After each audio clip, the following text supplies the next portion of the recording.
Hey everyone, this is your coach Rhea Punjabi, and today I'm going to talk to you about the best practices in email writing. Don't you think an email is a very important form of communication? According to me, it's the most important form of written communication.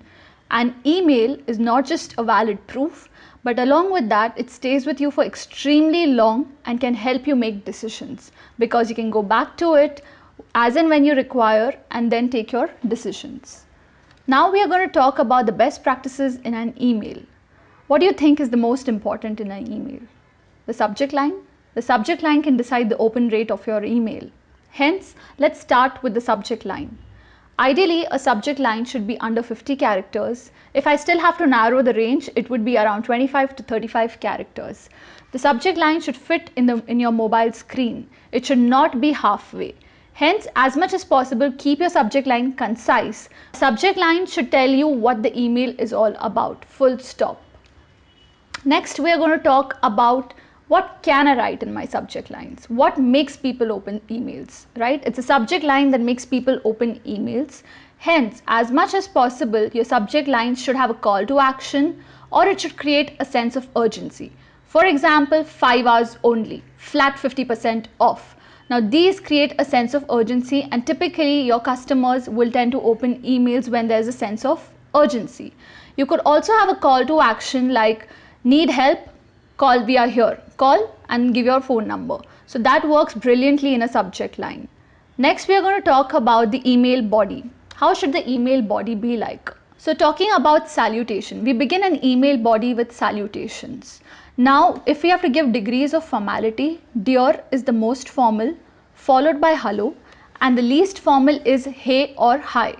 In case you are typing an email for the very first time to a person, it's important to be safe, hence type dear and followed by the person's last name. So for example, dear Mr. So and so. In case it's a person who is a young entrepreneur or is a person who belongs to an organization which is not extremely formal, you could stick to their first name. For example, dear Rhea. In case you feel you've spoken to this person earlier and this person is very friendly by nature, you could go down a level less in the formality hierarchy and then start with hello Rhea. And if you've developed a good relationship with the person, then in that case definitely you can use hi or hey. So this was a bit about salutations. Okay, so the next tip is on capital letters. As much as possible, keep negligible capital letters in your email. Now typically when you read an email which is totally of capital letters, what do you feel? When you are angry for a particular service not gone right, typically you tend to type everything in capital on social media, right? That indicates that you're angry and that you're shouting or yelling. Hence, in your email, as much as possible, be courteous and do not put too many capital letters. It's okay to have a couple of capital letters where you want to draw a person's attention. Otherwise, keep the capital letters away. Next, we are going to talk on how do you make people feel special. Okay, so how would you feel when a person just says, hey there, here's a deal for you? Does it really work? Versus, hey Rhea, here's a deal for you. It's specially crafted for you and we would like to give this to you on your birthday. So don't you think words like special, specially crafted for you, you are invited, it's specially a deal for you, here's a gift for you. Don't you think these work way better than just a plain text, right? So as much as possible, go ahead and make your customer feel special. Next is on sender name, extremely important because this decides the fate of your email, whether it reaches your inbox or your spam box. So as much as possible when you're sending emails, let it be an email ID which is trustworthy. So for example, info@rheapunjabi.com is trustworthy versus no reply at noreply.com.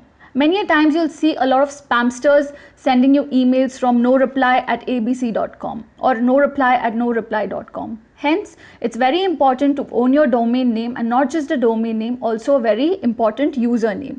Alright, so next tip is proofreading, extremely important. Now, if you feel you're not good at grammar and you feel that I may not even be able to point out mistakes, then please use Grammarly. Please install the plugin in your Chrome and let Grammarly do the job for you. With that, we come to our last tip, which is very important, which is replying in one word or one line. For example, you just type thanks or noted with thanks. That's very curt and does not help you build a rapport in the relationship. Hence, try to give pleasantries while ending the email, or even for that matter, beginning an email. For example, when you're beginning an email, a pleasantry could be hope you are doing well, or trust this email finds you in the best of spirits. When you're ending the email, you could say have a great weekend, or you could say looking forward to listening to you, or looking forward to meeting you. With that, I end this video. Thank you.